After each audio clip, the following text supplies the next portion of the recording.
Welcome back to our Introduction to Microsoft Excel lessons. In this session, Session 4, we're going to look at formulas and functions. In our session today on formulas and functions in Microsoft Excel, we will be looking at the following topics. What is a formula? We will be doing a practice exercise using formulas. Mistakes to avoid when using formulas. What is a function? The importance of functions. And then we'll look at some common functions, statistical functions, numeric functions, string functions, date and time functions, and the VLOOKUP function. Formulas and functions are the building blocks of working with numeric data in Microsoft Excel. In this session, we will introduce you to formulas and functions. You may ask, what is a formula, what is a function, and what are the distinctions between the two? Formulas are equations that perform calculations on values or data. Functions are predetermined formulas that perform calculations on specific values in a certain order. In our session today, we will be working with various data. This is what our data will look like. Let's get started by opening Microsoft Excel to a new workbook and a new worksheet. A formula is any expression that operates on values in a range of cell addresses, including the operators.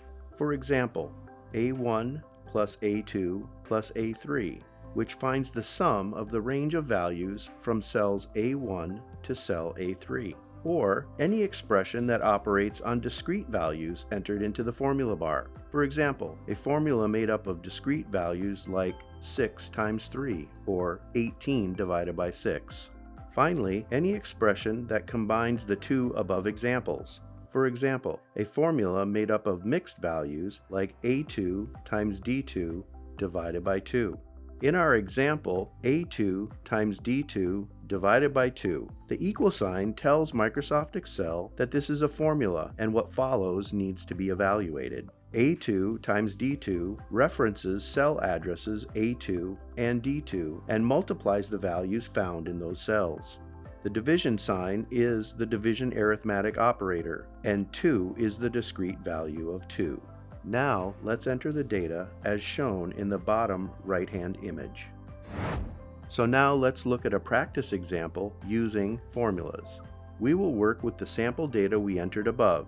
Your worksheet and data should look as follows. We will now write the formula for subtotal. Set the focus to cell E2. Enter the formula equals C2 times D2. C2 times D2 uses the arithmetic operator of multiplication to multiply the values of cell address C2 and D2. Press the Enter key and you should get the following result. Using your knowledge gained in the above exercise, write the remaining formulas for the subtotals. Now I'm going to demonstrate how to auto-select and auto-apply formulas to rows. First, enter the equal sign. Then select C2 and then select D2. Hit the Enter key and the subtotal should be shown. This will save you time in entering data. Also, you can grab the handle located in the bottom right corner of the cell and drag to the bottom of your data. This will copy the formula to each cell as follows. Now let's talk about some ways to avoid mistakes when working with formulas in Microsoft Excel. First, remember the rules of brackets, division, multiplication, addition, and subtraction. This means expressions in brackets are evaluated first. For arithmetic operators, division is evaluated first, followed by multiplication, then addition, and finally, subtraction is the last operator to be evaluated. Using this rule, we can rewrite the first example formula above as equals parentheses A2 times D2 parentheses divided by 2. This will ensure that A2 and D2 are first evaluated and then divided by 2. Secondly, Microsoft Excel spreadsheet formulas usually work with numeric data. You can take advantage of data validation, learned in Session 3, to supply the type of data that should be accepted by a cell, such as numbers only. Finally, ensure that you're working with the correct cell addresses referenced in the formulas. You can press F2 on the keyboard. This will highlight the cell addresses used in the formula, and you can cross-check to ensure that they are the desired cell addresses. Next in our session today, let's look at Microsoft Excel functions. A function is a predefined formula that is used for specific values in a particular order. Functions are used for quick tasks like finding the sum, the count, the average, the maximum value or the minimum value for a range of cells. The sum is the summation of a range of cells. The average calculates the average of a given cell range, and count is used to count the number of items in a given range of cells. So, for example, cell E7 below contains the sum function which calculates the sum of the range E2 to E6. What is the importance of using a function in Microsoft Excel? Well, functions increase user productivity when working in Microsoft Excel. Let's say you would like to get the grand total for the items as shown above. To make it simpler, we used a function to get the grand total. Using a formula, you would have to reference each of the cells E2 through E6 one by one. You would have to use the following formula: E2 plus E3 plus E4 plus E5 plus E6. With a function, you would write the above formula as sum E2 to E6. As you can see, the above function is used to get the sum of a range of cells. It is much more efficient to use a function to get the sum of this range of cells than by using a formula which will have to reference many cells individually. So let's take a look at some of the basic common functions. Some of the common statistical functions are sum, minimum, maximum, average, count, length, sum if, average if, days, and now. Some of the common numerical functions. As the name suggests, these functions operate on numeric data. The following table shows some of the common numeric functions. Functions such as isNumber, rand, round, median, pi, power, mod, and Roman. Now let's take a look at some of the more common string functions. These basic Excel functions are used to manipulate text data. The following table shows some of the more common string functions, such as left, right, mid, isText, find, and replace. Now let's look at a few of the common date and time functions. These functions are used to manipulate date and time values, and the following table shows some of the more common date functions, such as date, days, month, minute, and year. Finally, let's look at the VLOOKUP function.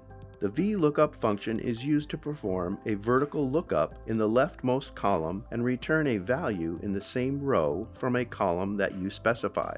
Let's explain this a little more clearly. The serial number column uniquely identifies each item. Suppose you have the item serial number and you would like to know the item description.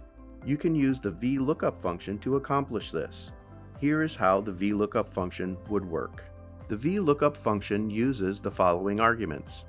VLOOKUP value, which is a required value, specifies the value that we want to look up in the leftmost column of the table array. Table array, which is also required, specifies the data table or array that is to be searched. Column index number, once again required, specifies the column number of the table array that you want to return a value from. And finally, range lookup. This is an optional value that defaults to false and specifies what is returned in the event that it does not find an exact match. If this is set to true, we are looking for an approximate match. If it is set to false, we are looking for an exact match. So now let's work with the VLOOKUP function. We should enter our VLOOKUP function into cell E12. VLOOKUP calls the vertical lookup function. C12 specifies the value to be looked up in the leftmost column of our table array. A4 to B8 specifies the table array that contains the data we are looking at. The number 2 specifies the column number with the row value returned. False specifies that we are looking for an exact match. Once you have entered the VLOOKUP function into the cell E12, you will notice that you're getting an error message. That is because you haven't entered a serial number into the search field. Enter the number 2 into cell C12 and you will see that in the VLOOKUP function cell E12, you will now have the description oranges. Finally, let's take a look at some of the more important Microsoft Excel formulas and functions. Important functions are sum, min, max, average, count, days, date, and VLOOKUP. In summary, Microsoft Excel allows you to manipulate your data using formulas and/or functions. Functions are generally more productive compared to writing formulas. Functions are usually more accurate compared to formulas because the margin of making mistakes is kept to a minimum. Now that we've finished with our session today, it's time for you to use the knowledge gained in a couple of practice exercises. Number 1, using the knowledge gained in this session, practice using formulas and functions by using those listed in the tables above. Secondly, using your knowledge gained in this section, create your own VLOOKUP function demo using your own data.